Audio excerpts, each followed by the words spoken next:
okay? So let's just look here at a couple things. Let's go ahead and just have you rotate your legs out as far as you can. As far as it'll go? Okay. You guys notice about her right leg rotation compared to her left leg? Goes out further, okay? Relax there for a second. Okay, let's look at this one. So she can go there, and she can go there. Things that make you go, right? She can go there. She can go there, okay? That might be an issue, okay? So let's have you lie down on your right side for me. Actually, let's go left side first. So this is just a little part of what we're screening. I want to just give you an idea, okay? She was kind of easy to pick out because the entire time she was sitting there, she was already in a pattern. And those of you who have worked with us know what it is about patterns, right? Okay? All right, so let this leg drop to the table for us, okay? Very nice, okay? Very nice. So let's go right side down, get down here.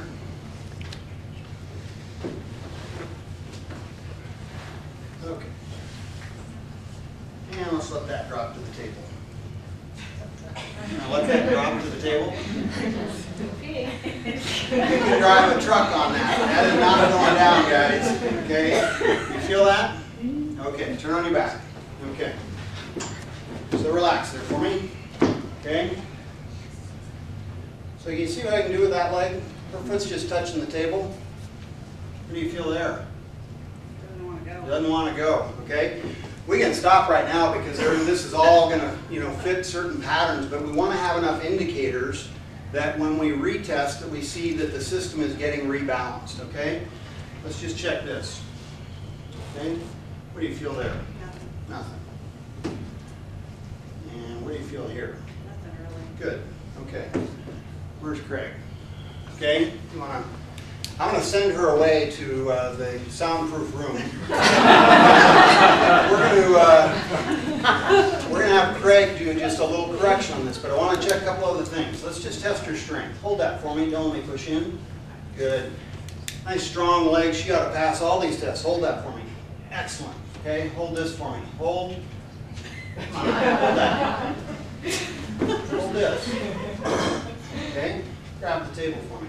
Don't let me push to the left. You do core work? Hold that for me. Good.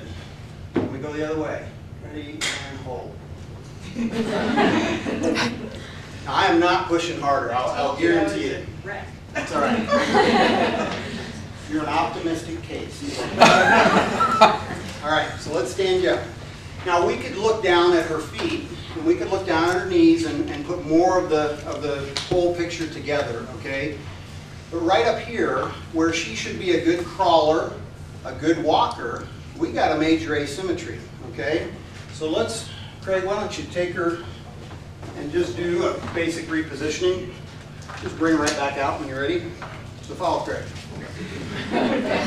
Okay, so in her example, okay, right here, her hip sockets, okay, are kind of like the old Oldsmobile car I used to have, okay? I'm driving it straight down the road, but the headlights are pointing over here. Does that make sense? Okay? So everything down below has got to make a compensatory move to be stable. Okay? You don't think about it anymore, but your nervous system behind this brain here in the mainframe is still concerned with not falling down during a run, believe it or not. So you'll do what you have to do to stay upright. Okay? So what we're doing with her is she's going to go through, those of you who've been to see us and kind of understand the lingo here, she's going to go through just a little repositioning. And he's probably going to be doing 2 exercises for just 5 repetitions. Okay? And we'll talk about that. Anybody else? Who else was raising their hand? Nobody, after they saw that. All right. So, did we have symmetry with her? No, not even close, okay? And I could have showed you a bunch of other ones on her that were asymmetrical. Corrective options, what are we going to do? Well, we all agreed, we grew up being told if her hip was tight or something was tight, to stretch it. Believe me, somebody that says they're a wreck, they've already tried that, stretching out, right? Okay? This is what we do, okay? We want to activate muscles that were turned off. How do you think she tested on her left side? Would you say those muscles were turned on very well? No, that's what we call a neuromuscular inhibition. Doesn't mean the muscle isn't there, it's not atrophied, it hasn't shriveled up and gone away. It just isn't firing when we need it to, okay? So we want to activate what was turned off, and on her that was those muscles, okay? We want to turn off, or the word we use is inhibit, a chain or group of muscles that is on too much of the time, okay? How many of you ever would say you carry tension up here? Yeah, okay. Would you say that's a muscle that isn't turning off enough? You know, you're using it to mouse as if the mouse is that heavy, right? Wearing it like an earring, okay?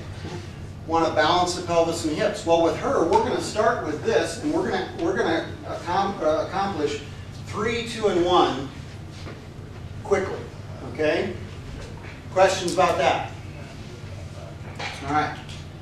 Here's where this all starts, okay? We think of everything as symmetrical, okay? Pelvis, pelvis, okay? Hip socket, okay? I've got a right hip flexor muscle group, a left hip flexor. I got a right buttock, a left buttock. By the way, this is the abdominal cavity. We've taken off the abdominal wall, okay? Now I want to show you where the asymmetry starts because this is really important. And this, for me, clinically was a huge breakthrough years ago to start to get my head wrapped around this, okay?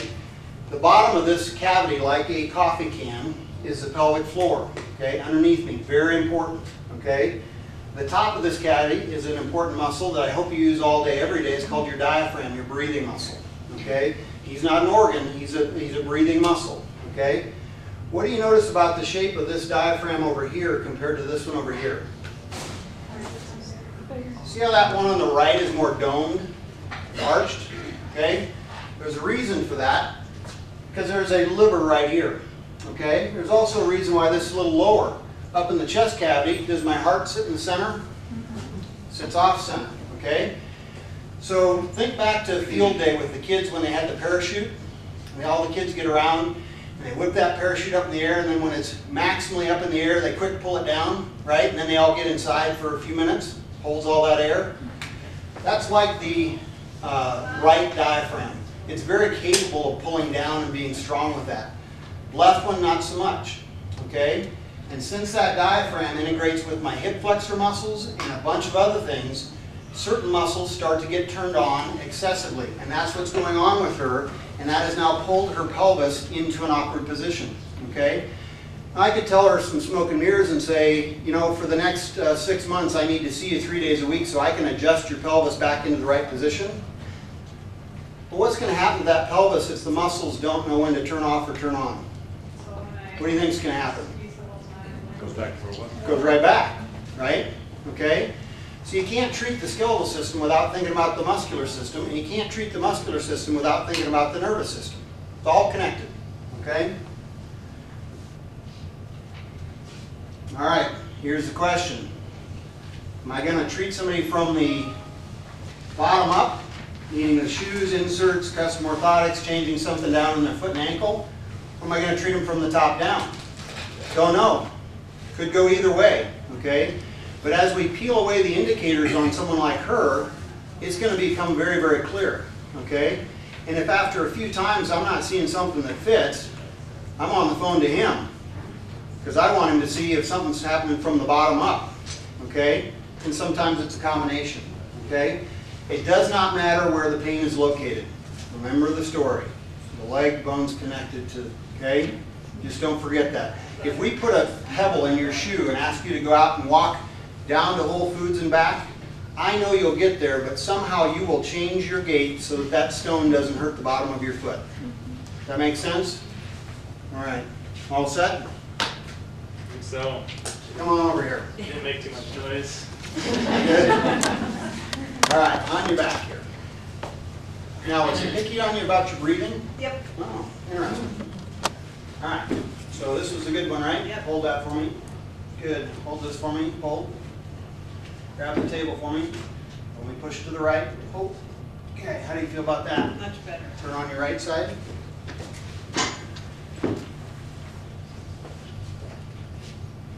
Okay, relax and let that go.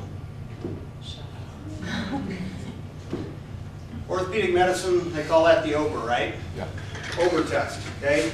And it's supposed to mean that she has a tight IT band. Did you do any stretching in there? You're sure? He didn't hit you with a meat, like, okay.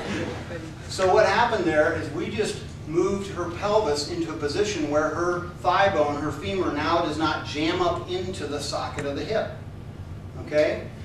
That's going to change mechanics on both sides of her, not just this left side. Okay?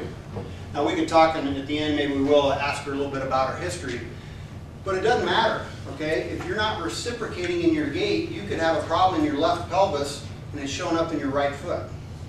Okay? All right, thank you. Any questions about it? You all wondering what they did, didn't you? That's secret. Muscle has memory, so what, will that go right back to where it was before? Great question, okay? If I let her go into the patterns that she neurologically is hardwired to, she'll fall right back into the asymmetrical pattern. But if I can get her to posture different and do the corrective exercise and get that to hold, then I just strengthen on top of a now more normalized frame, okay? That's a good question. Everybody cross your arms for a second. Okay? Cross them the other way. I have a hard time finding that. Okay? There's a reason why one of those feels so natural, okay? There's a reason why some of us like to stand always in this hip, but we never stand in this hip, okay? All right, and there's more on that on those articles. What's a hip stabilizer? Okay, there's a bunch of things. Pelvic floor, transverse abdominis, obliques, the core muscles. Big one we talk about is the gluteal muscles. Okay, can I borrow you one more time? Go face down here for me. I want you to go away with this. This is really important. These two things, this is just a basic activation of a muscle. We're just trying to get her to find it. So face down here. All right, go ahead and squeeze your glutes together for me. Okay, good. Lift your right leg in the air slowly. Turn your knee out for me. Hold that for me. Got it? Okay. What do you feel? Your back, buttock, or hamstring? I feel it more here. Okay, that would be a problem. Turn your leg out. Hold that there for me. Back, buttock, or hamstring? More. Okay, how hard your right leg pushing into the table? Not too bad? Okay. So the big problem with exercise and corrective exercise is that all of you guys as runners are athletes, and when we see an athlete, we tend to think that we need to give them something real glamorous and real hard to work you, right? Okay? That is exactly wrong. That's like in management, they call it the Peter principle, where the employee got promoted one level beyond their competency. Isn't that how it goes? Okay? If I send her home, go ahead and do this leg again. Turn your knee out. And you said you feel that here? If she goes home and does 30 of those a night, am I training her glute muscle or her hamstring? So I got to back up to the last point where she could do it without compensation. Okay? When she can do this stuff on the table, then we'll go to doing things in standing in a stable environment and mimic more things like running. But you got to back up to the last point where you can do it without cheating. Okay? So that's a gluteus maximus activation. Okay? Gluteus medius is the outer abductor muscle. It is your primary balance muscle. When you're on a single leg, the thing that keeps you from going like this is that abductor muscle. Okay? So if I had her squeeze her glutes together first, do that again for me. Okay? With this leg 1 centimeter above the table, go ahead and slide it out to the right. We're looking for muscle right in there. Good, she's got that one. Okay? So that's a basic activation. Okay? The running teams that we work with, they do that before they run. Because they've been sitting on it all day in class or at work. Do you think he's really activated, or is he maybe a little lethargic and on a labor strike? Okay? All right, thank you. All right, then we progress into standing things, and we would be giving very important cues on what that person standing would feel. All right. Questions for me? Yeah? So I've been adjusted a couple times and it kind of goes away for a while, but then it comes back. So I've never really realized what the problem is. I just keep going to see somebody and I never really get an answer. So I have an appointment with you guys Thursday.